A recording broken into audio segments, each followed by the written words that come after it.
Darkcast Network. Indie pods with a dark side. Have you ever wondered, how in the hell did I get here? You're not alone. My podcast is called True Crime Connections. It's an advocacy podcast where I talk with survivors of toxic relationships, abusive marriages. We all have one thing in common. How in the hell did we get here? And how do we get out? How do we find our self-worth again? Well, if you feel that way, come check out my podcast, because not only do you get actionable steps to take to help you take your life back, but you can listen to how others have dealt with their own situations, including addiction, suicidal ideation, and low self-worth and respect. We can get you on the right track. Make sure to check out True Crime Connections. See you there. Devil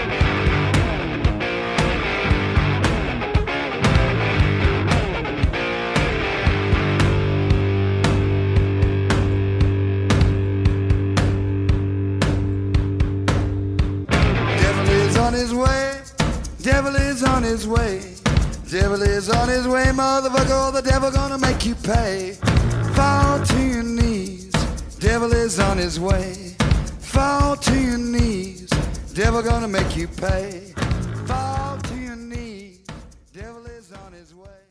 Motherfucker, he's on his Hey y'all, welcome back to Mountain Murders. I'm Heather. And I'm Dylan. Hey, Dylan. How are you? Oh, I feel so good. Spring is in the air. You seem chipper. I can smell it all over me. Spring's just coming all over me. Come back. No, we're leaving that in. All right, so here we are. Spring's coming all over him like pollen. It's right in my face. You're covered in pollen jizz. I read a breaking headline the other day, given everything going on in the world, lots of important events. Pollen is on the rise, was like the whole front page of the local newspaper. That's important. Dude, it's like, oh, thank you, Captain Obvious. Everyone is sick, so yes, pollen is on the rise. Oh my gosh. We finally got a little bit of rain. And so I'm really starting to embrace, I'm nearly mid-century, obviously, recently my 48th birthday. So I'm really leaning into dad talk. Yeah, you remind me of that progressive commercial that's like how not to turn into becoming your parents. becoming your parents. You need that interventionist, that guy.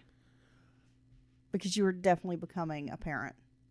Yes. Maybe not your parents, but a parent. So I was really thinking about, we really need some rain, right? We need some rain.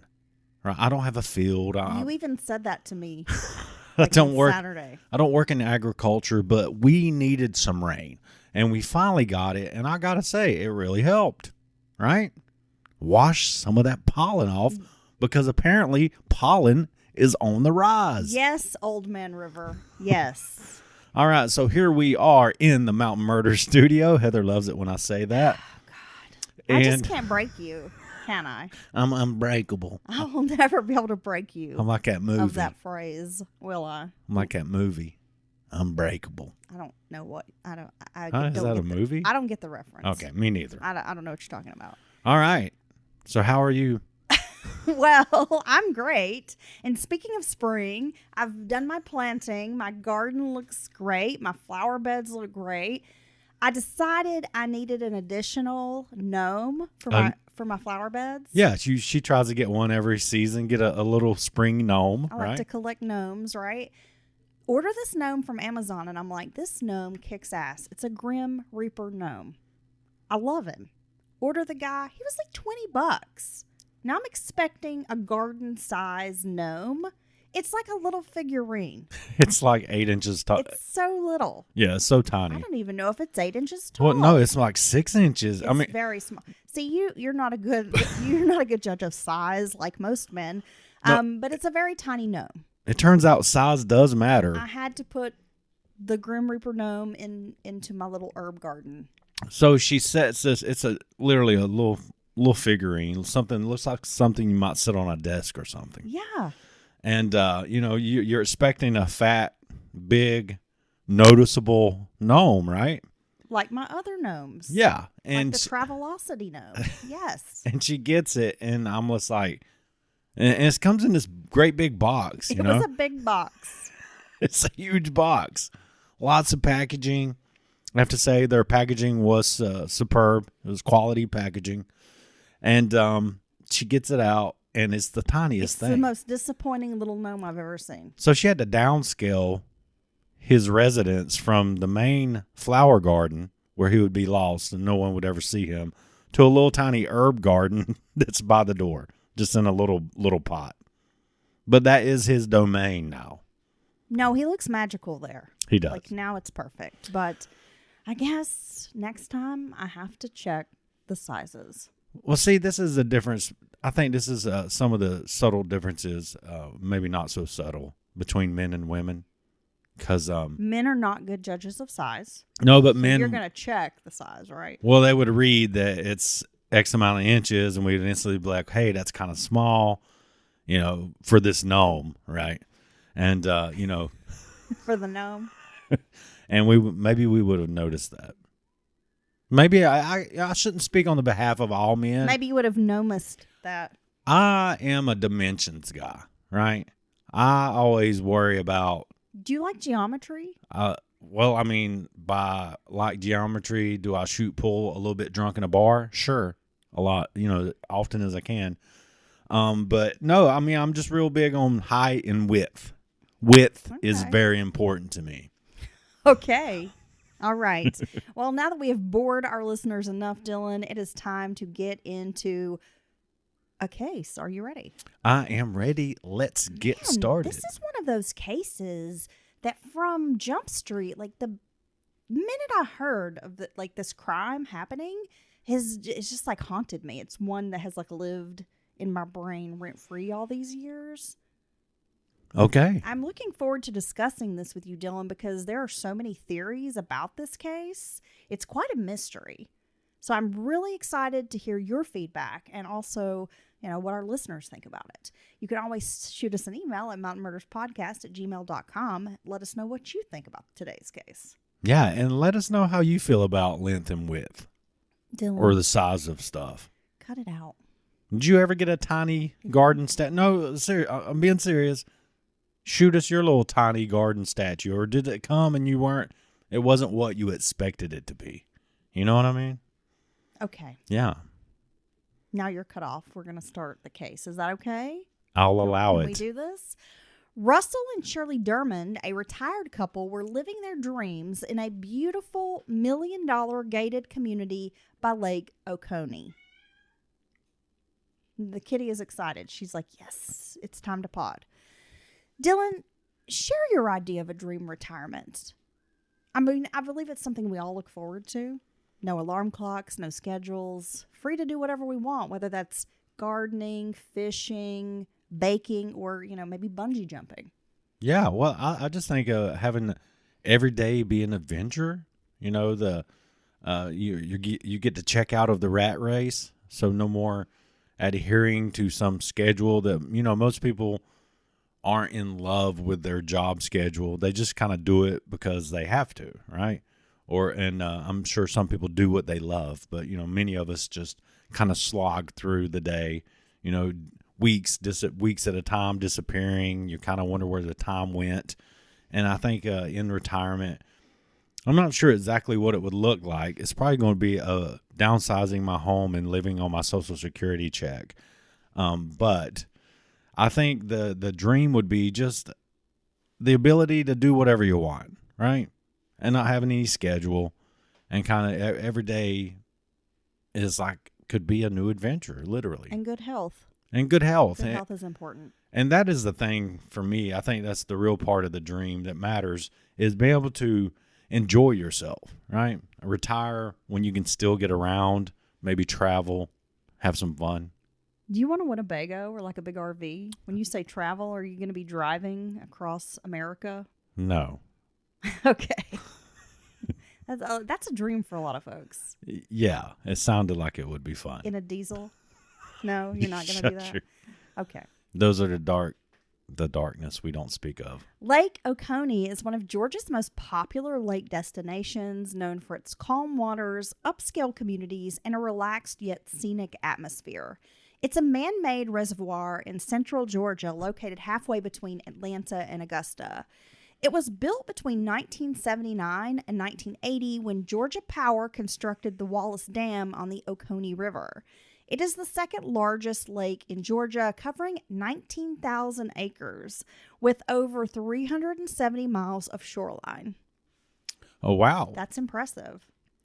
And many of these dam projects back in the day really helped us start to live a comfortable life. You know what I mean? That's what really allowed populations to grow in certain areas. Like the Tennessee Valley Authority really improved the lives of many folks in Tennessee and Western North Carolina, maybe even down into Georgia, providing those jobs, kind of pulling a lot of Southerners out of poverty. Yeah, and often they usually produce electricity as the whole purpose. Yes. And you also can create a reservoir, for to catch fresh water and things like that. It is fed by the Oconee and Appalachie rivers. Considered one of the best fishing lakes in the southeast, you'll find plenty of bass and crappie. There's even the Ritz-Carlton Reynolds on the lake. Oh. Fancy schmancy. Eatonton is a small town surrounded by churches. It's the kind of place where you can pick up boiled peanuts, Georgia peaches, pecans, got the little roadside stands, a lot of farms, rural roads. You go by a little peanut stand and it's like an old man who's sitting there and you're not even sure if he's awake. And but those will be the best damn peanuts you've ever had. Man, I can put away some boiled peanuts. I'm a boiled peanut eating machine. I love them. They're so good. You saying you love nuts? I love wet nuts. Damn. Hot, wet nuts. She likes spicy nuts? I do. I love the Cajun flavors. Yeah. You usually get the Cajun nuts at the gas station, though. In the convenience store. Right. Not typically by the roadside. Yeah, and those are just straight. Those are out of a can. They have their place, time and place. The gas station boiled nuts. But you need some real boiled peanuts. I'll eat them all. Okay, I'm not picky. Putnam County has only around 21,000 residents year-round, but in the summer, that number doubles with vacationers. The Dermonds, who were in their 80s, moved from the busy city of Atlanta, to Reynolds Lake, Oconee. This area is wealthy, very wealthy. It's a community of retired folks, affluent residents. Golf brings many people to the area. There are 4 to 5 major golf courses that are considered some of the best in the country. Remember from the missing Millbrook twins, Augusta hosts the Masters tournament? Yeah. Yeah, so of course, there are also the amenities of the lake, which are a big draw: boating, swimming, fishing, the water sports that come along with boating. Well, what's nice about being on a lake, is especially if you are directly on the water, is that scene, that view's not going to change. You know what I mean? Yeah. It's a lake. It's not like they're all of a sudden going to, peel the hilltop off and build a bunch of houses right next to you. So, the premium lakeland, which I would really love to have a parcel of. Same. Even a quarter acre, is it's kind of magical, Setting by the lake, sunset, a little bit of fishing. I love the lake. Got your dock. Water skiing. Yeah, have you a nice little boat. Waterboarding. No, I'm just kidding. Kneeboarding, wakeboarding. Tell me what I want to know. Exactly. I mean, not that I waterboard people at the lake, but it's a possibility in case. Now, they owned a home in Great Waters at 147 Carolyn Drive, a 5,800 square foot house with 5 bedrooms and 6 bathrooms. The lakefront house was located on a cul-de-sac surrounded by woods and was also near the golf course. I mean, honestly, this sounds amazing. The back of the home featured a 2-story screened-in porch that opened to a dock and a beautiful view of the lake, as you just mentioned, Dylan. The couple had purchased the property years before they decided to build, so it truly seems like their dream house. So that would be that's a smart way to do it. You get the piece of property years before it's very kind of inflated in cost, and then you get to build your dream home, which it sounds like this is what they've done. The Dermonds originally came from New Jersey.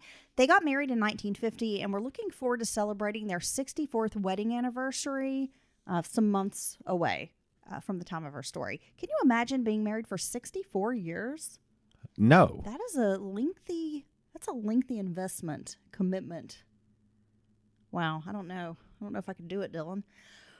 I love you and all, but Russell served in the U.S. Navy during World War II and stayed on active duty afterward. He eventually transitioned to the corporate world and worked for Tally Industries. This job required Russell to travel frequently, and as a result, the family moved several times. A lot of relocations. Shirley and Russell welcomed 3 sons and a daughter. Shirley was a stay-at-home mom. Both Shirley and Russell were active in the church. Russell was described by his son Brad as a great dad who was involved in the children's lives, from sports to scouts and even music.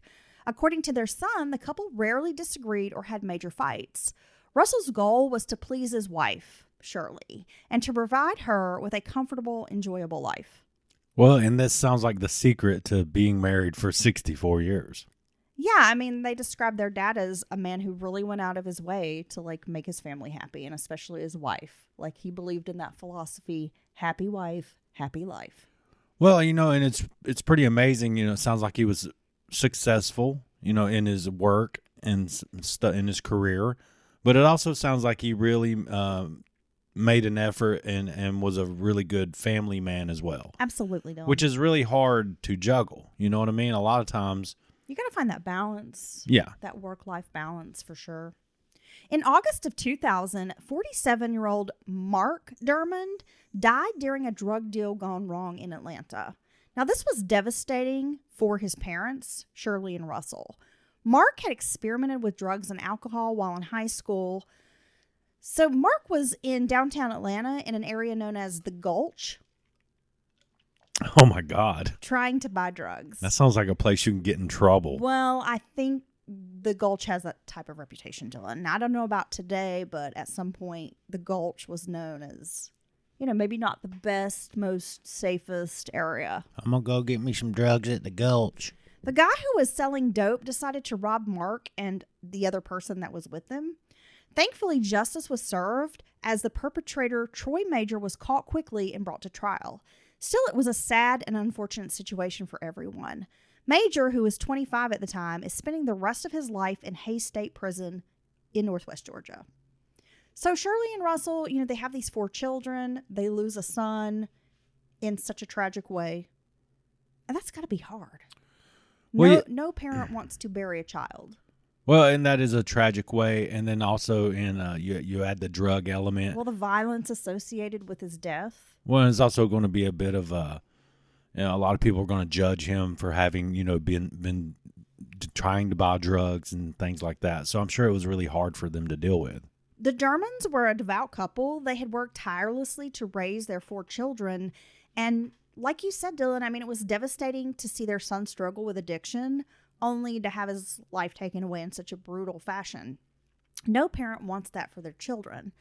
And although they had a flashy house that drew a lot of attention, the Dermonds were a down-to-earth couple who lived a simple life.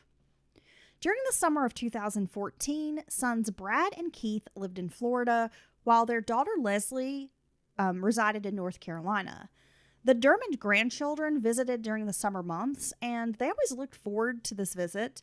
The children attended a nearby summer camp and then spent time with their grandparents. And as a kid, this would be an excellent summer. Well, yeah. Get to go to camp and then hang out with your mama and papa, your grandma, grandpa. And the big lake house. And the big lake house. That sounds amazing. Yeah. If someone has a big lake house or even a small lake house, you can adopt me and I will pretend I'm your grandchild, even if you're 10 years younger than me. We'll come visit you in the summer. I will play and you can be like, oh, look at her. She's so cute. I'll smile and do all the grandkid things. Oh, my God. She's not kidding, folks. Nanny, will you tie my shoe? She will do these things for lake house access. Yeah. I have no shame. Russell was a veteran, but the couple also invested in a fast food franchise. They owned several Hardee's locations in the Atlanta area. In 1994, they retired and were living in Roswell, Georgia. They kept an active social life. Russell was an avid golfer, and his wife Shirley was an artist and a writer. Shirley enjoyed working on crossword puzzles at breakfast and often played bridge with her friends. She loved gardening. I love gardening. I understand. Gardening is great. It's peaceful. Now, I've never played bridge. Do you know anything about bridge, Dylan? Nothing at all. That is rich It's people a card game, right? Yeah, it's rich people card game. Yeah. Let's just say there weren't many bridge tournaments in the trailer park. I don't know nary a person who plays bridge. We play 5-card stud from where I'm from. We played Old Maid. Jokers is wild. That was only because you like son bitch. my cousin brought the Old Maid card deck. Hey, Old Maid was fun, dude. I remember on the Old Maid card set there was one and it was Dictator.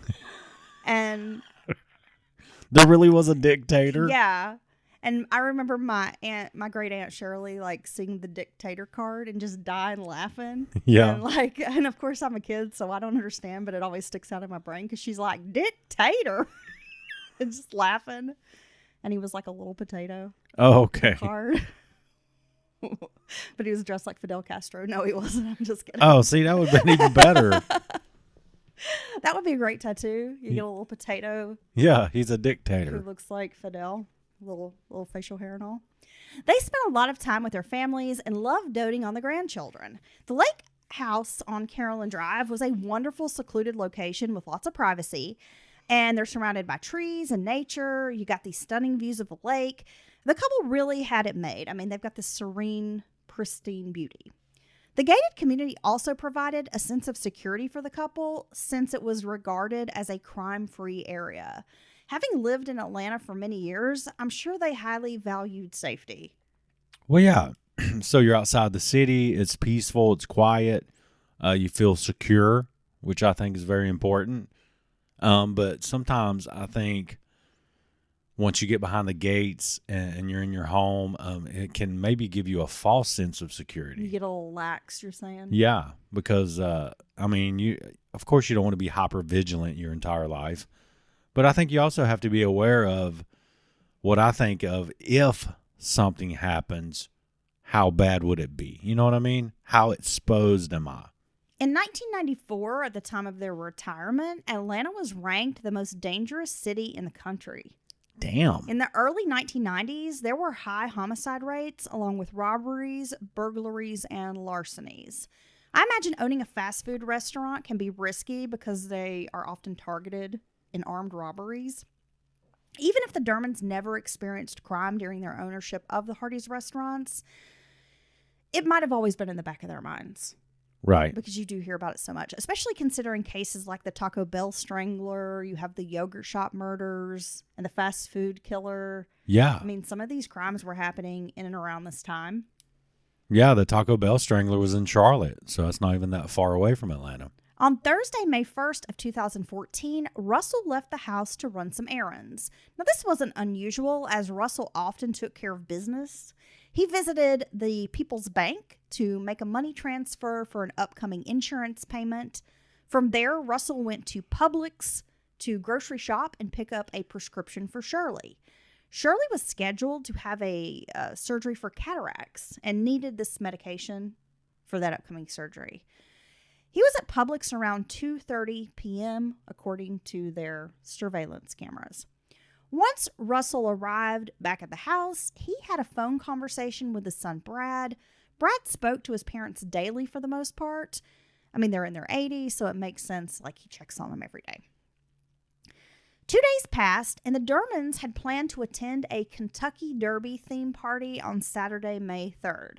But no one had seen the couple since May 1st. When they failed to show up for the party without a call or a note, their friends were concerned. It was unlike Russell and Shirley to ditch a social event, especially if they had made plans to attend. Well, yeah, and if you're in retirement, you know, the socializing would probably be a big part of that. You know what I mean? And who wants to miss a Kentucky Derby party? I want to go wear a big hat. You would love that, wouldn't you? Yes, Wouldn't you? I would love to wear a big hat, big obnoxious hat, like maybe some birds on it. That's or something. Let's have like a nest up there. Yeah. Hell yeah. That'd be great. You could get a seersucker suit. You think you can still get a seersucker suit? I'm sure you can. How else do old Southern men walk around fanning themselves, right? Talking about it's so hot. God, I'm sweating just thinking about it. Yeah. 3 days later, on Tuesday, May 6th, neighbors grew more worried because no one had seen or heard from the elderly couple. Peggy Wynn, who was 72 years old, and her husband decided to visit the Dermond household around 9:58 a.m.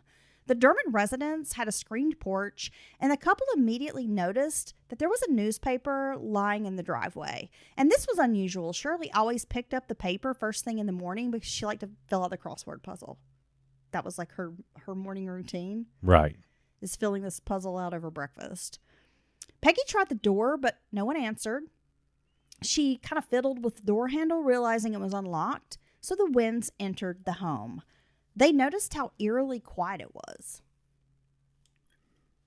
Now, could you see yourself doing the same thing if you had a friend you were maybe worried about? And I think when people get up at this age, you start worrying about your friends in a different way. You know, it's not just did someone harm them or something like that happen, but then you have their health to be concerned about, their age. So you always worry that maybe they've fallen and not to be funny, but can't get up or to the phone or anything like that. Or had like a cardiac event. Right. Yeah. Yeah. No, there could be a lot of things. But if it's my good friend, like someone I know very well, and I'm sure they wouldn't mind if I enter the house, if the door, I would definitely go check to make sure my friend is okay. Yes, I agree. I had a girlfriend that never locked her apartment door for years. And I would always, like, if I was driving through, I would go pee at her apartment and like text her like, hey, I just pissed in your house. And she'd be like, okay, please don't do it on the floor. Or I'd be like, bro, I just stopped by your house and made a sandwich. And she's like, okay, cool. Yeah. So, you know, you got to have those good friends, right? There was no sign of Shirley or Russell. The Wynns called out for their friends, and as they walked through the house, they decided to check the garage, maybe to see if the car was missing, like thinking they'd gone out of town, maybe an emergency or something, right? Instead, the Wynns made a gruesome discovery. And I want you to brace yourself, Dylan, because this is terrible. Russell Dermond's body was positioned on the ground in the garage. He had been decapitated and his head was missing from the body. Like nowhere to be seen in the garage. Oh my God. Well, when Peggy, you know, obviously she sees this, she rushes to call 911. Peggy explained to the dispatcher that her neighbor was deceased. She had come to check on the couple who'd been missing for at least 4 days. She reported they had only found Russell's body, but were unclear about Shirley. Now, that truly is a gruesome discovery. I mean, I just think that's something that most people never see in their life, right? If they're lucky. A decapitated body. Yeah. And the head's like completely missing from the scene. Yeah, nobody wants to see that. No, I mean, I don't even know how you would react to something. I'm sure it takes you a moment to even process it and even believe that it's real. About 10 minutes after the Wynns entered the home, law enforcement arrived. Deputies Daryl Turk and Barrick Wood responded to the call. Since they didn't know what to expect, they called for backup. It seems initially law enforcement thought it was a possible suicide just based on the call. Yeah. They didn't realize someone had been decapitated. Sheriff Sills, along with Chief Deputy Blank and Lieutenant Murphy, arrived shortly after to assist the deputies. Around 10:15 a.m., Sheriff Sills began searching the home. The officers came upon the deceased body of Russell Dermond, who was lying on the garage floor between a Lincoln Town car and a Lexus SUV. He was wearing a faded red t-shirt and a pair of boxer shorts. The underwear was covered in dried blood. The man was also wearing a bathrobe, which had kind of bunched up over the area where his head had been removed. It was a horrific scene, like something out of a horror movie. Law enforcement, I mean, they're in shock. First, things like this just didn't happen around here. Well, I don't think that hardly happens anywhere. I mean, that's what's so crazy about it is a full-on decapitation like this, even in violent areas where, you know, unfortunately crime happens and people die. This is just something you don't see. You know what I mean? Not often. It's so. And I imagine it's even more shocking when you're in like a very small town where Oh, yeah. crime just doesn't happen. Right. But and then to this, magnitude or this level, I mean, this is just. They probably were stunned. Honestly, I'm sure every official or investigator, or whoever, paramedics, firemen, whoever came upon this body, this scene, they were shocked. I'm sure they'll never forget it. No, and these are the types of things that cause, that burnout and things like that. You hear about, firemen, police, Oh, yeah. Paramedics. It's a hard job. It really is a very tough job. And secondly, who would want to do this to an 88-year-old man? That was the other question law enforcement had. Someone had stuffed towels around the garage door as if they were trying to prevent blood from flowing out like underneath the door onto the driveway, like in case it were seeping out or something. The towels were placed to the left of Russell's body and above the area where his head should be. According to investigators, they later spoke with Leslie, the daughter, who told them the towels had been taken from the downstairs bathroom near the kitchen because of a certain pattern on the towels, and police did find that particular pattern in the bathroom. See, that right there tells you that these people are taking time. They seem to have a comfort level to a degree, right? A pool of congealed blood had formed around Russell's body. On his right side were more towels seemingly placed in a way to soak up the massive blood loss caused by his injuries. Russell's slippers were tossed to the side of his body, but his feet were streaked with dried blood. A trail of blood went from the door to his body. They noticed the victim had bruising and blood on his hand. A deep cut had injured his left index finger. Fine strands of hair were matted in the blood. Law enforcement believed these were signs of defense, these were defense wounds, as the 88-year-old man had possibly struggled with his attacker and tried to fight the person off. I mean, he's an elderly man, but there's no way he's going down without a fight. And I'm sure his first instinct was to protect his wife, Shirley. Right. I mean, it sounds like he absolutely adored her, so he was going to give it his all. This was a brutal mess, Dylan, and seeing it in contrast with the otherwise immaculate home probably made it even more gory because the Dermond's house was sparkling clean and organized. There was no sign of forced entry, and nothing seemed out of place. However, whoever had done this had left the front door unlocked. A laptop was open on the kitchen table. The prescription picked up from the Publix was found nearby. Law enforcement couldn't tell if anything was missing from the home. Items like medication, jewelry, and other valuables appeared untouched. Of course, this was even more baffling that this wasn't a robbery that they could tell. Right. It's like, why? You're looking for the motive, the reason that this has happened. Well, yeah, I mean, a robbery might explain the brutality of the murder, but now they were left wondering, who did this and why? On the table, Shirley's glasses sat in an open case, and a pencil rested on top of the crossword puzzle. Considering the condition of the crossword and Russell wearing a bathrobe, underwear, t-shirt, I would speculate this crime happened in the early morning hours. I agree. In the morning hours. And most investigators will say if you say surprise a burglar or interrupt a burglary, they just want to get away typically. And so when you see an ultra violent scene like this, because let's be honest, unless you're a damn samurai and have a proper sword, it takes a lot of effort to cut someone's head off. There's no way around it. Not that I have any experience, obviously. I'm just imagining the logistics. You're self-educated. The logistics of detaching the human head from the body cannot be easy. Well, no, it's not. And it's going to take a minute. And you're typically aren't carrying something on your person that can do that type of damage to a body. So it's very strange. And it's it seems like an overreaction to just surprising some burglar. Typically the burglars want to just get away from you. That doesn't make what they're doing okay. Obviously don't agree with that. I think burglary should be up there with murder, rape. It's a very terrible crime. Invading someone's home, violating their privacy and security like that is a very I think it's treated way too oh, they were just, trying to steal your stuff. No, there's way more to it than that, in my opinion. But yeah, so this certainly doesn't seem to me, with the information you've presented thus far, I don't think burglary, I don't think that was the motive. Well, a lot of people agree with you, Dylan, but let's go on. A calendar marked with Shirley's eye surgery was also found nearby, along with a jewelry bag, which did not seem disturbed. There was actually a necklace resting on top of this jewelry bag. So again, if burglary was the motivation, I mean, there's a necklace just right there out in the open. And am I to assume this is valuable jewelry? Well, it sounds like it. Right. Yeah, I mean. And there's a laptop and obvious, right out in plain sight.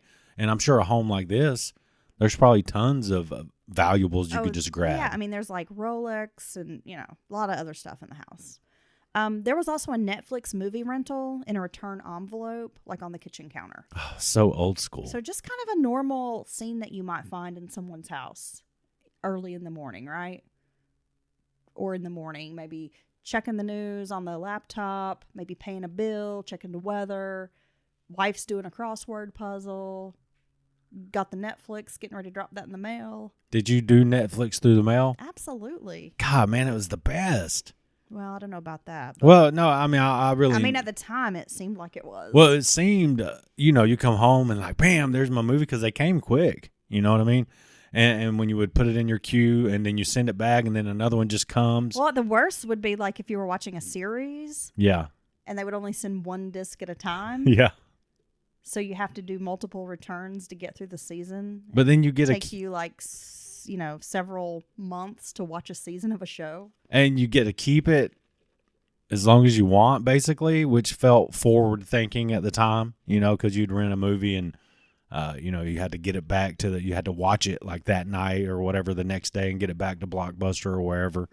But then that seemed like you could keep it, if it was a really good movie, you could have other people come over and watch the movie with you. I miss physical media.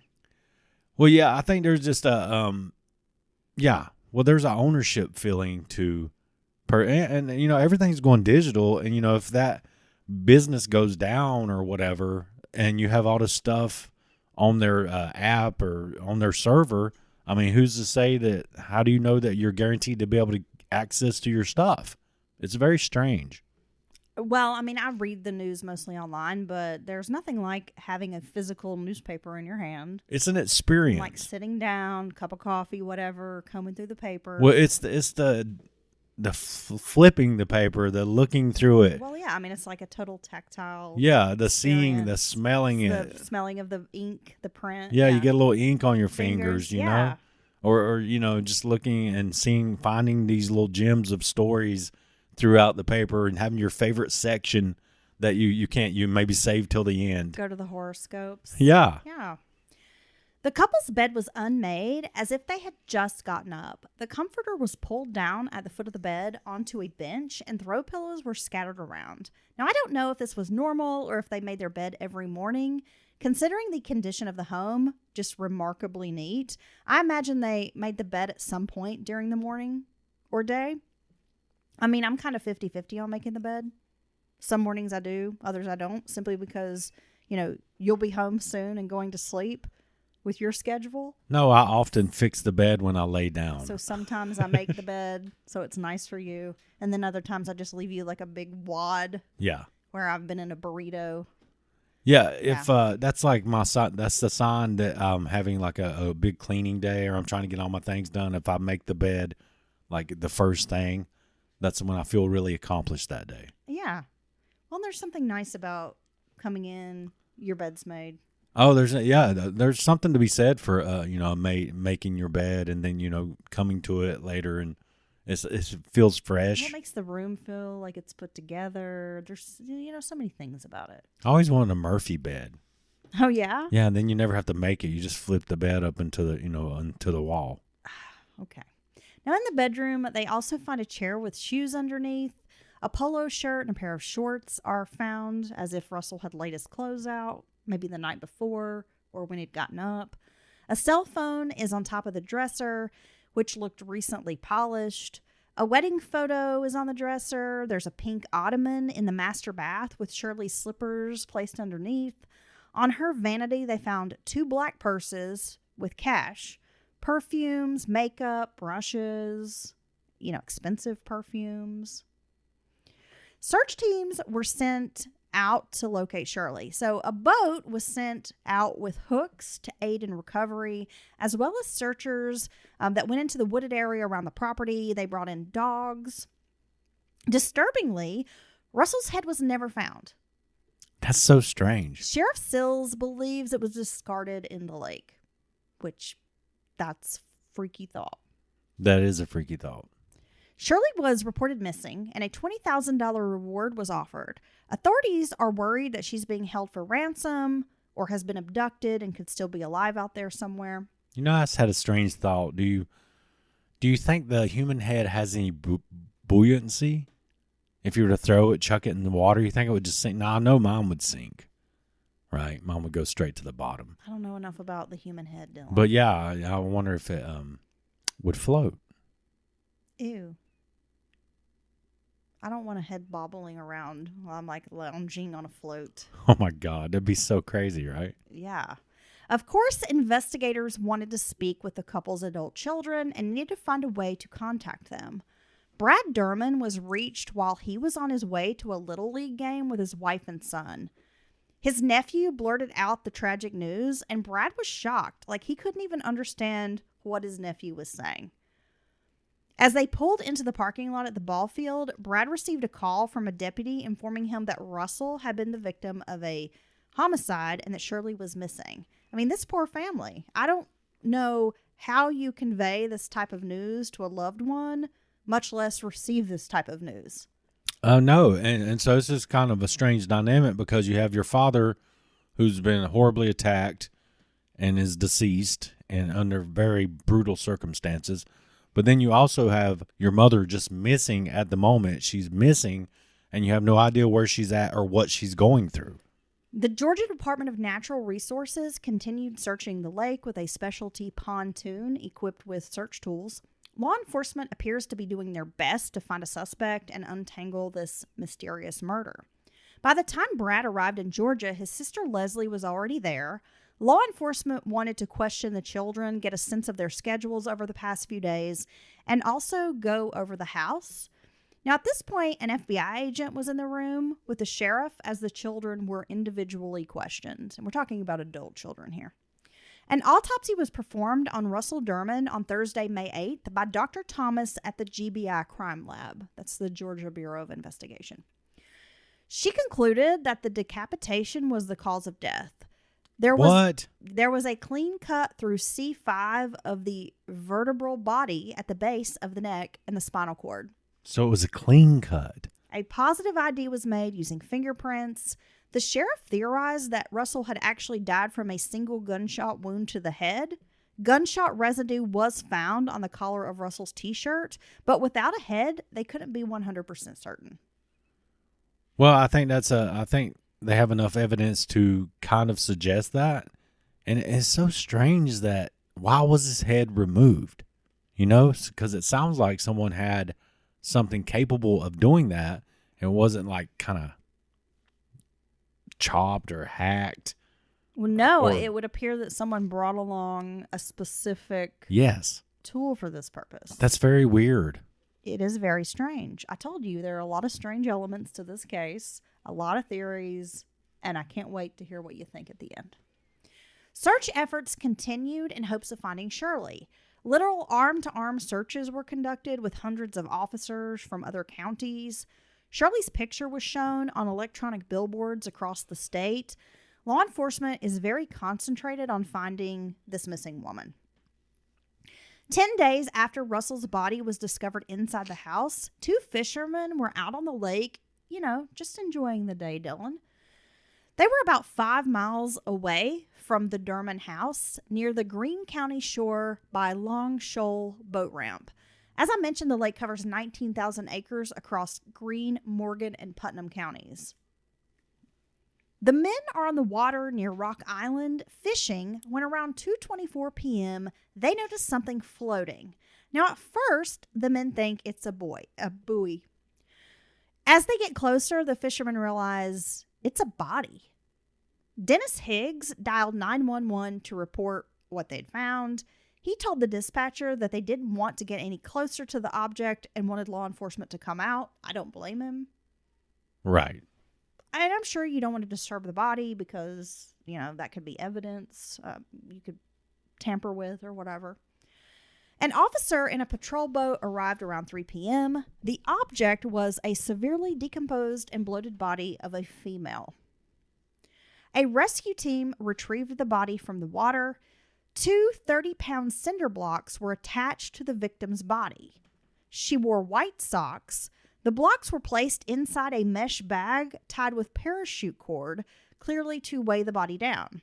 Law enforcement observed that the person who rigged the concrete blocks lacked experience. They thought a professional, meaning like a hired hitman, an assassin, whatever you want to call it, would have known how to do it so that the body wouldn't float. Right. It was amateur work. That's what they thought. So now many neighbors and residents are talking. Many believe it was a professional hit, possibly linked to organized crime. But like I said, Sheriff Sills does not believe so, given the circumstances. Professionals and mobsters would know how to dispose of a body. Well, I mean, I get that. I get that aspect of it. But I feel like someone took his head for a reason. I don't think they cut his head off and just chucked it in the lake. Well, there are theories that maybe they took the head because they didn't want the gun, if he had been shot, to be traced. Yeah. But won't just cut his head off with the super sharp instrument that you have that's capable of making a clean cut through a human head neck. All right, so the woman was wearing olive green capri pants, a floral short sleeve shirt, and white Easy Spirit shoes with orthopedic inserts. She was about 5'2" and matched the description of Shirley Dermond. Now they have found Shirley Dermond. It had not gone how law enforcement had hoped, that they would find Shirley alive and well. Now it's time to turn the investigation in a new direction, a hunt for the killer or killers. One of the problems with Great Waters, this community, in 2014 was the second home situation. The neighborhood was mostly empty year-round, except for a few months or weeks when people visited for vacations. Right. In the summer months. With very few full-time residents, no one saw anything. Investigators didn't have any eyewitnesses. Nobody seemed to see anything unusual. And there's nobody living next door to say, I heard a noise or I saw something suspicious. So there's very little to go on, right? Very little to go on.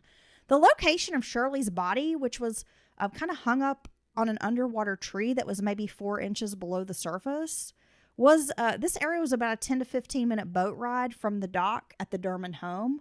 It was 5 miles away. So that's likely further than she would have drifted in a lake. Oh, absolutely. Because there's not as much, there's not really currents and things like that. Right. And we'll talk more about that in a minute. Now, the autopsy showed Shirley had already died before she hit the water. After consulting with hydrologists and other experts, it was confirmed that the lake had tides, but that her body would not have floated very far if it was dumped near the house. Shirley's cause of death was blunt force trauma. The killer made a big effort to hide her body by tying those cement blocks and all. Investigators did not believe that Shirley was killed at the house. There was little evidence to support that she was murdered at the home. No blood other than Russell's was found on their property. So it's believed she would maybe have been killed on a boat or elsewhere. Okay. Since the bed was unmade, investigators wondered if the murders had occurred at night because Mrs. Dermond had done a crossword puzzle at the table. I think they were killed in the morning. Saturday was the day Sheriff Sill theorized that they were killed. Now, the Dermonds had an alarm system, but it was turned off when the winds arrived. There was also no report indicating that the alarm had been triggered at all. The adult children told Sills and his team that Russell liked to kind of putter around the house after waking up. He would sometimes spend hours in his night clothes, which was usually a t-shirt and boxers, while just sort of relaxing around the house. Like he might spend 3 or 4 hours and not get dressed till like 1 in the afternoon or whatever. Right? That sounds awesome. I know, right? I understand because as I was writing the episode, I had finally dressed, and that was only because I had taken Rufus for a walk. And it was like 5 p.m. And I'm like, oh my gosh, I've worn my pajamas all day. Yes. My excuse, I'm still recovering from surgery. Although that's not really abnormal for me to still be in my pajamas Well, you work from home. at 5 in the afternoon.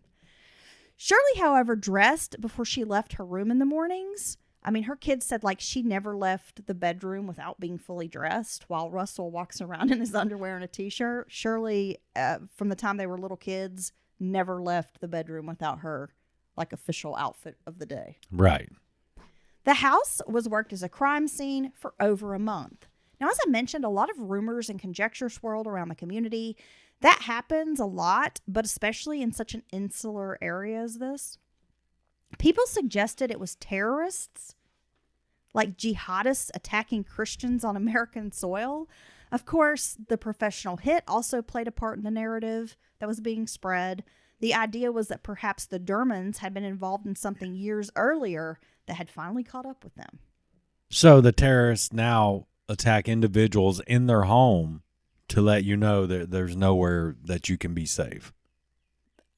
One person at a time. Someone dreamed this up, Dylan. You think it's them damn jihadists? Yes, You think he said something about that Quran? it could be. I'm not sure.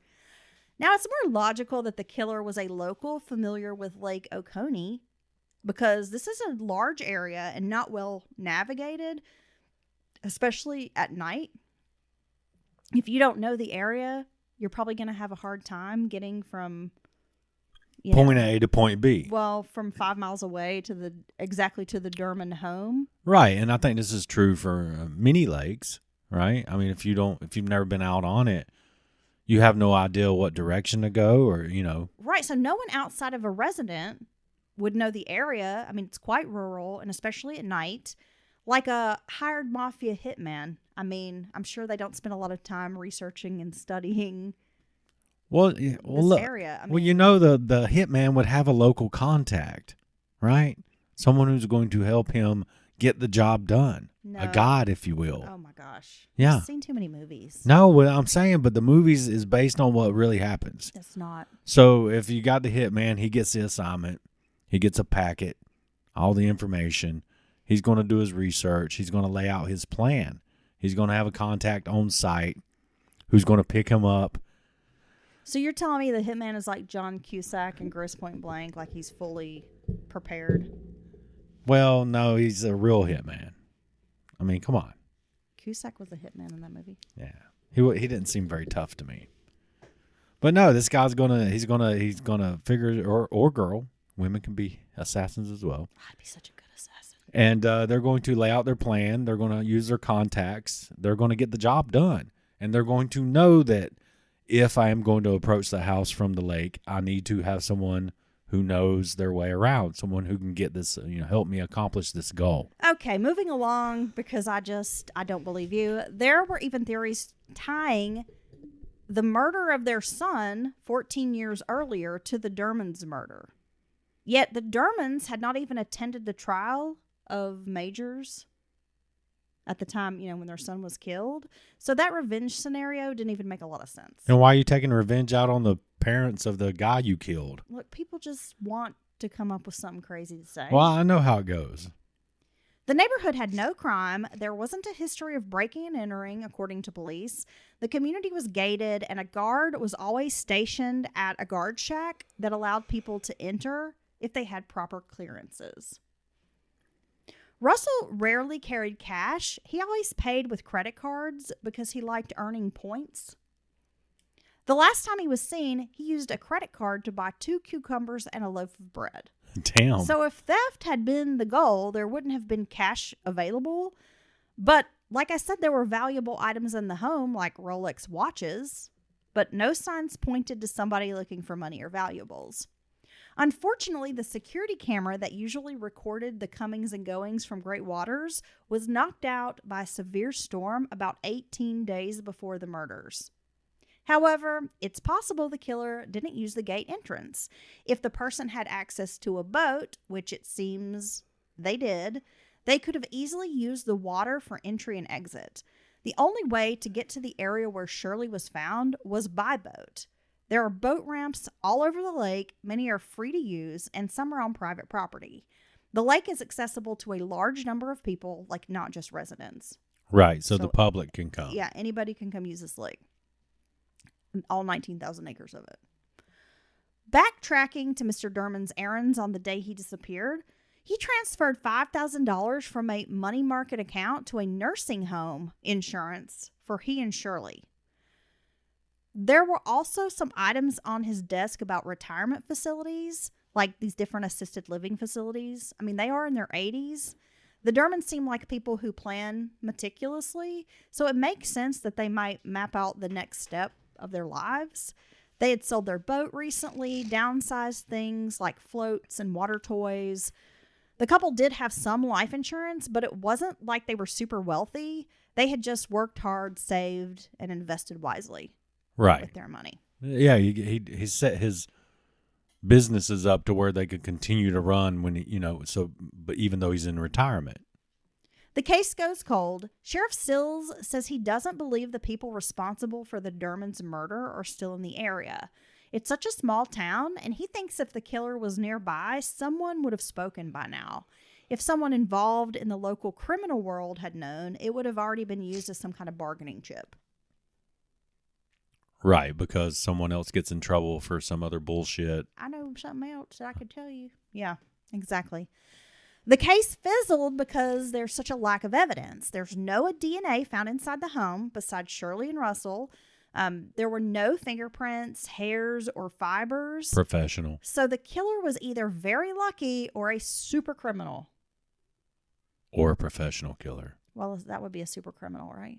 Well, I mean, is he wearing a cape? Maybe. I were a super criminal, I would wear a cape. Maybe he's just bad with knots. Gosh, maybe you just don't know what you're talking about.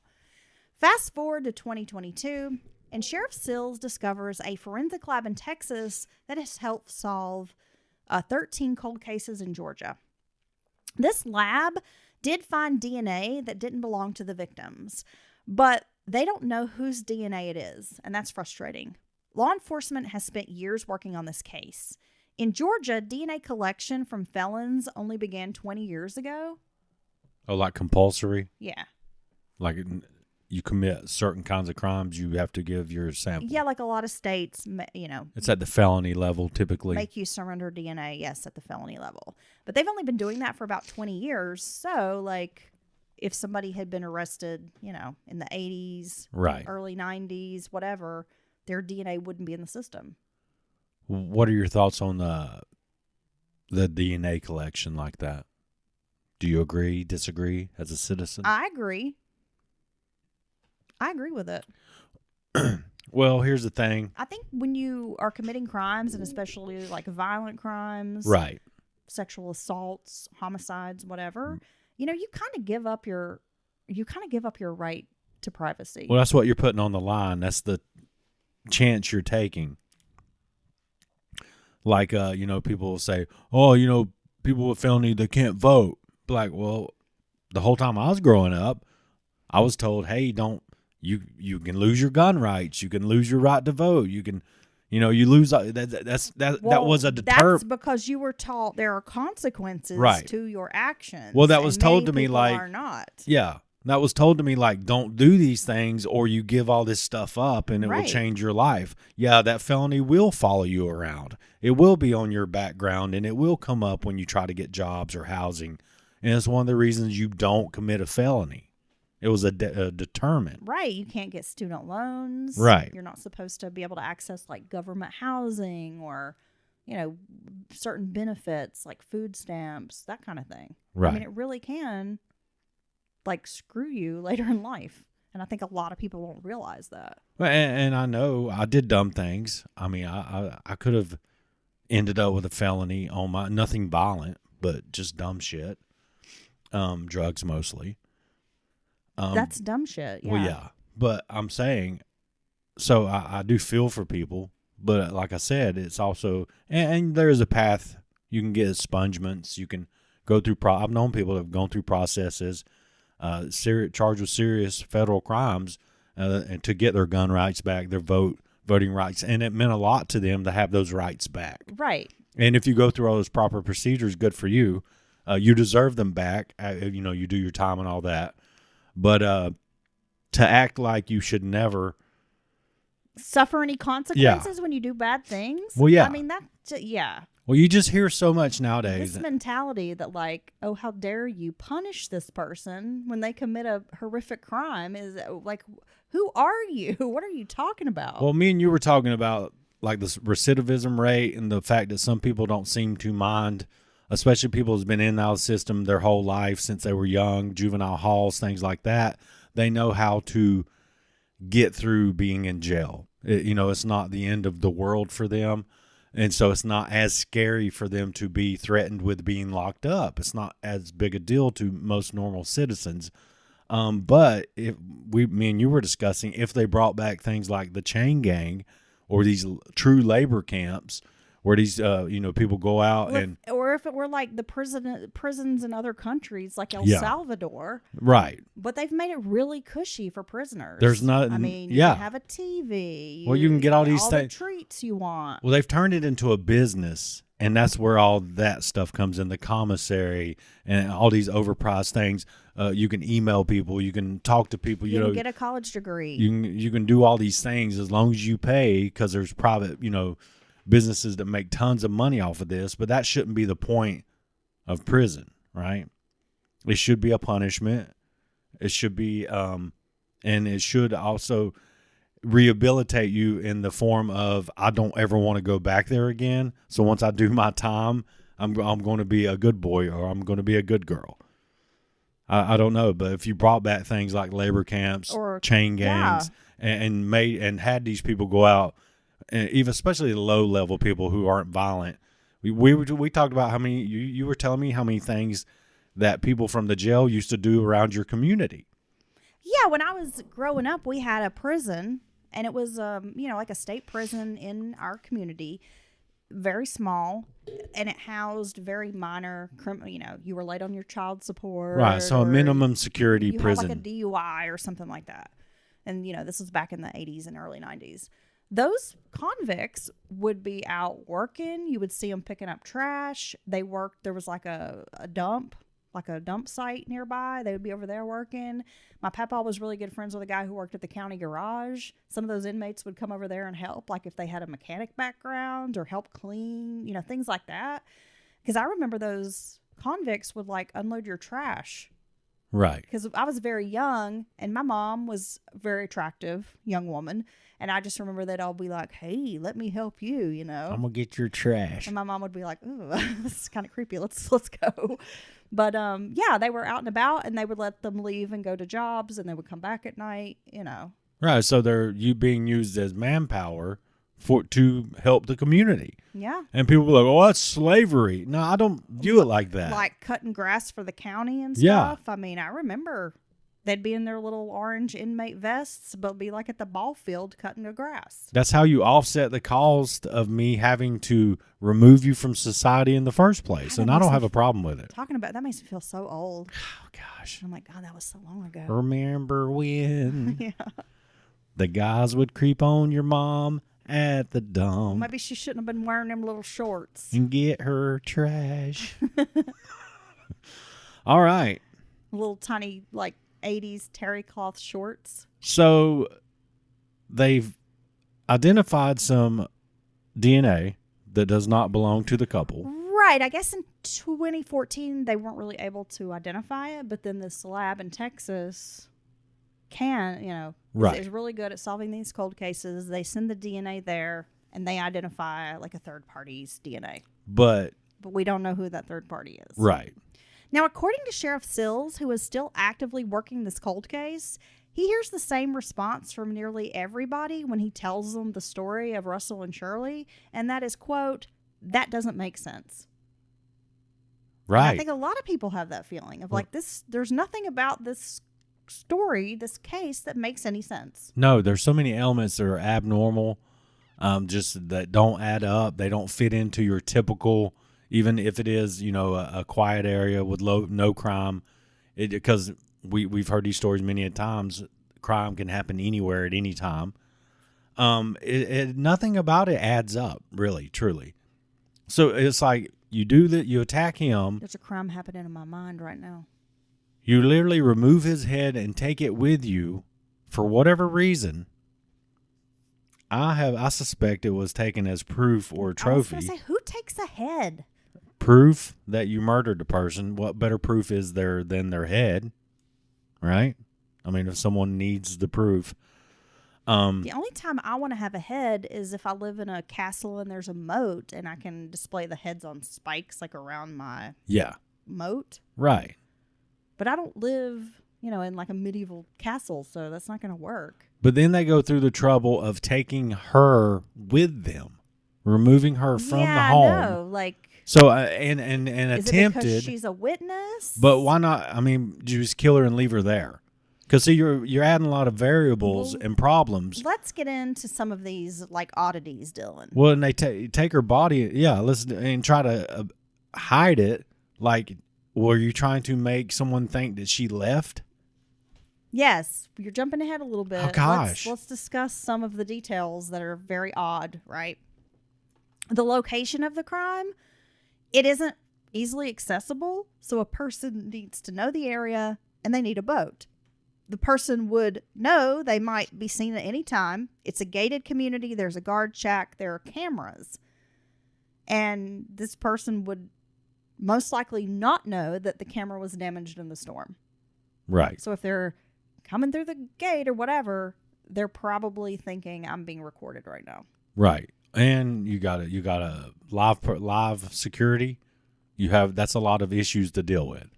This seems like a deliberate crime that would require planning and preparation.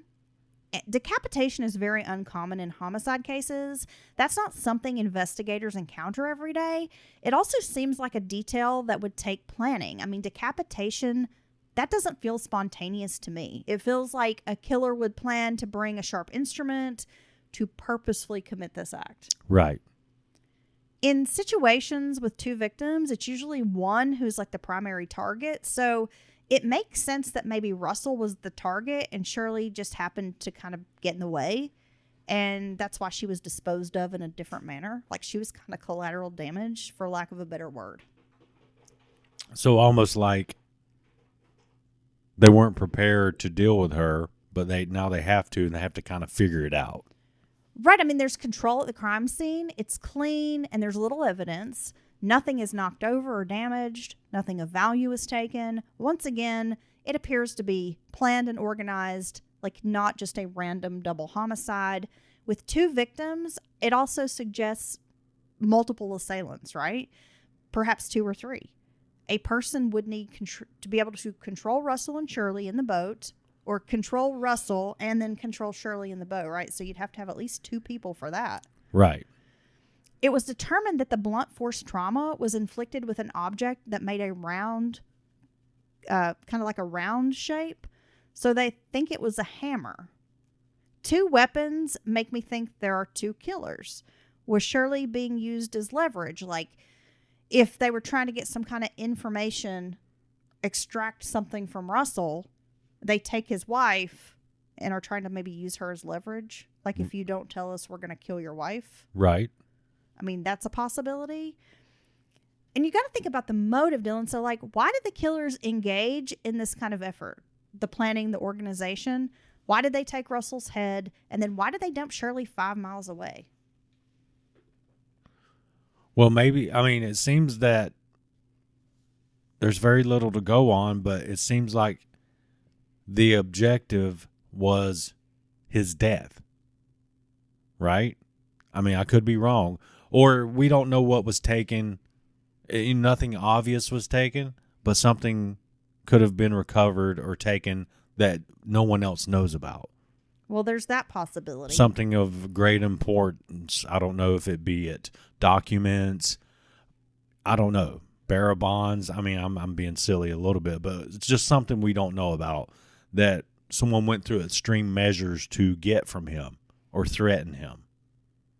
Well, the thing about robbery is, like, if the plan went all to shit, maybe they needed to get away without, like, the chance of looking around the house.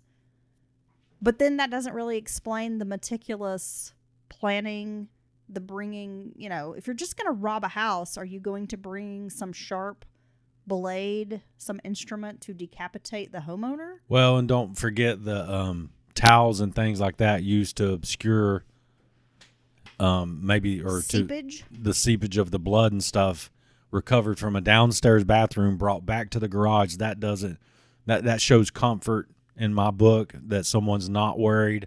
They knew that they were the only people there, or for the time being were the only people there. Well, as you had mentioned, Dylan, decapitation isn't an easy thing to do. So regarding this decapitation, I think, especially if you were like a profiler, you might want to ask, like, was it ritualistic? Was this person angry? Or was it simply to hide, like, ballistic evidence? Because that wound was very, very clean. Right. I mean, it doesn't just feel random. No, it felt like there was intention there. We intend to remove his head from his body, and we're going to have a proper instrument with us. That's not a weapon of opportunity. That's not a knife from the kitchen or anything like that, or a tool or something from the garage. This is they intended to remove his head from his body before they came. See, that doesn't really support robbery or some random crime or random violence. That in my mind makes me think of planning, and we're coming here to do this to him. And if you come by boat, which it seems like they very well could have, that's a good way of circumventing the live security, the cameras that you may think are operable. Yeah, well, that was the other part I was going to say. Now, in 2014, a lot of people didn't have, security cameras, the Ring cameras, Nests. I don't think we realize how much has changed in the last decade sometimes. It's a lot. But some people did have those cameras. And the thing is, there were people who had cameras in this neighborhood and down on the water on their docks. But the cameras were turned facing the dock and like the back of their home. They're pointing straight at the dock, straight at their boat, right? Their property. So not like outward where you could film someone on a boat passing by. Right, and I think that shows how much our attitudes towards being filmed and things like that, because people, people have had security systems for quite a while, even back in the day. Right, and they had a security system, it just wasn't activated. Yeah, but I mean, as far as cameras on your property and stuff, people really thought about not pointing it at their you know what I mean? Nowadays, people have cameras on the corner of all the houses. It's filming the street. It's filming you go out your drive, whether you want them to or not.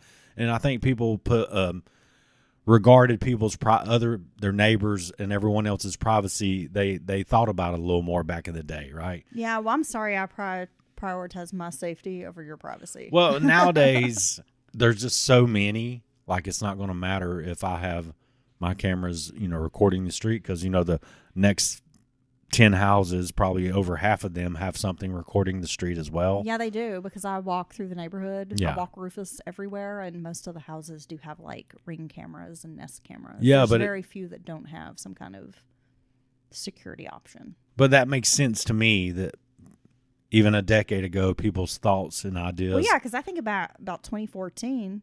I mean, again, I'm like 100 years old, but it doesn't seem that long ago. I remember when Pepperidge Farm remembers. Even in 2014, there weren't a ton of people with cameras. I mean, I don't remember knowing a lot of people who had security cameras out. No. And if I do have them, I'm just going to use them to record my property, maybe the entrance of my house. I'm not going to point it. Yeah, the people I know who had security systems, it was like the traditional, like the ADT, something like that. Yeah, for the longest time, those didn't include cameras. It was just all about Right. sensors on your doors, windows, that would set off the alarm, blah, blah, blah. And, then, of course, now they all come with what's weird is you see people that have a bunch of interior cameras in their house. Yeah. Do you find that odd? Well, we have an interior camera. Yeah, I know, but half the time it's not even plugged up. Don't tell them that. Well, you know what is plugged up? Old Smith & Wesson, son. Well, I have the indoor security camera for the animals. Right. So that if we leave and we're going to be gone for any extended period of time, like go out of town to visit your daughter or something like that, or go on a little road trip for the day or whatever, I can check on the animals because I know they're typically going to be, Rufus's bed is right there and the kitty's, her little couch is there. So I know I'll be able to see them. Now, I did see it's a ball that rolls around and it's a camera. It's like a gyroscope kind of thing. And I want to get one of those because when I'm at work, I could like roll up to you and nudge your leg and stuff and, make little cute noises with the ball camera and kind of bug you while I'm at work. Keep your balls away from me, Dylan. I'm going to, you can't, don't dare go in the other room. Don't try to get away from it. I mean, most of the people I know who have indoor cameras is because they have animals. Well, yeah, okay. Or maybe if you have like a maid service or some kind of service that's coming into your home, might not be a bad idea to have those cameras. Okay. Or maybe they just like it. Maybe they like watching themselves cook naked in the kitchen, Yeah. Well, I want to walk around without being filmed naked. Well, you walk around naked all the time. Yeah, I know. Don't film me. I don't want Trust this getting. me, I'm not gonna. I don't want this getting out on the internet. It will not. Could ruin my career. It will not. Now, Dylan, I spoke earlier about the safety in this neighborhood and just in this area in general, and that there weren't a lot of break-ins and that type of thing. But I will note, and I don't know why law enforcement didn't mention this, in 2013, so like a year before the Dermonds were murdered, a wealthy Greensboro businessman offered $10,000 reward for information about a person who broke into his home months earlier and stole thousands of dollars in worth of jewelry. Jamie Reynolds, who co-developed the Reynolds Plantation, one of those big fancy neighborhoods, had an undisclosed amount of expensive items stolen from his home. Reynolds Plantation in the area where the Dermonds were killed like a year later. So I think it was called Reynolds Plantation and then the name changed. Okay. Right? But it was like the same area. Okay. So to say well, there's not crime. I mean, he did have someone break in and steal thousands of dollars worth of jewelry. Right? Well, yeah. I mean, and obviously that is crime. And, but yeah, I don't know. Maybe just because they didn't remember or, maybe they were just. Well, they seem pretty sold on they don't think it was a robbery. Right. It seems law enforcement doesn't really buy into that theory. I agree with that part. And I understand, but, I think you just can't definitively, rule it out. Okay. So, I don't know. What are your thoughts? You think it was a professional hit? I think I do think that the reason for the crime was to kill him. And maybe her too, but him. And I don't know why I think that. It just seems so intentional. You know what my gut tells me? Decapitation is just way overboard. And then his head's gone? Yeah. I mean, it doesn't make sense. I see what you're saying. But I have this really, and I'm sorry, my ADD, I have to jump in and tell you when I'm thinking it. My gut reaction is, I don't think this was a professional hit. I get the feeling that this was people who wanted to commit a murder and planned it, meticulously and killed this couple and got away with it and maybe never killed anybody ever again. You think it was a thrill kill? Well, maybe, but I don't know if I'd call it a thrill kill because I feel like it was so planned. Oh, so it's almost like something you'd see in a late 90s movie where these two young people are planning a murder. Like The Strangers. Murder by Numbers. Or what's the movie Funny Games? Funny Games. God, that movie's fucking twisted. Something like that. Okay. Well, I mean, I wasn't even thinking of that, but that really kind of checks the boxes too. Like someone who lives in that neighborhood or who's spent time in that neighborhood or is a local. Well, and that would explain the it was planned and it did have intention as far as the decapitation and things like this is something I wanted to do and try or whatever, but also the amateurish nature of some of it. That would explain all that. Well, and targeting, I mean, there are not a ton of year-round residents. And if you knew that, So, maybe you know that, and then you see this elderly couple, they're probably unlikely to, inflict a lot of damage when they fight back. right? It would be easy to overpower. Well, yeah, and if you knew that if their family only comes certain times, typically, Yeah, I'm so wondering, they're going to be there alone. if it's an employee of this estate or this community, right? Like a guard or someone who works at the golf course. I mean, I don't know why I get this feeling like it could be someone who works there Well, and they would know the lake. and just wanted to do this thing and just happened to choose Shirley and Russell. Wow, you might be onto something because I mean, you think he's just he had owned some restaurants and things like that, but nothing really stood out for someone to want this type of revenge. Well, not that we know of, right? Right, and it doesn't sound like he was having any large leading investor group or draining money or there was no reports of a terrible business deal going sideways, ruining someone, anything like that would make someone want to kill you. There's no reports of any of that. So the revenge or the assassination, if you will, that I was saying kind of really doesn't make sense. There's nothing that really supports. But again, if there was something missing we don't know about, Right. or maybe there is something from the past we don't know about, I don't know. There could be dealings It's just, again, it's such a strange case. Okay. And there's all these little oddities about it, and I'm really curious to get feedback, and I'd like to know what other people think about it. 'Cause I wanna know what you think of this story. What? I wanna know. Okay, no. Yeah. Please stop. That was a Joe song. I don't know, Joe. Joe Mama. Joe Daddy. My daddy is named Joe. Okay. We're going to wrap it up, Dylan. All right. Thanks for sitting down today to discuss the Dermond case with me. Just a fucking terrible story. I mean, these people, they just shouldn't have had to go through this. Thanks for having me. And we really do want some feedback. If you have thoughts on this, what you think might have happened, shoot us a little hot mail at the emails there at the... It's not Hotmail, baby. No, I know it's not. It's at mountainmurderspodcast@gmail.com. Please, somebody write us. And we're going to read it on next week's episode. You sound so desperate. No, we want to know. Please write him. We want some He's opinions. so lonely. Please send him an email. And we'll share the opinions on the midweek. I will have to read the email to Dylan, but he still appreciates the emails. Yeah, I can't attach anything to it. No pictures, no documents. But Heather will read me what it says. Yes, I will. All right. Bye, Dylan. Bye.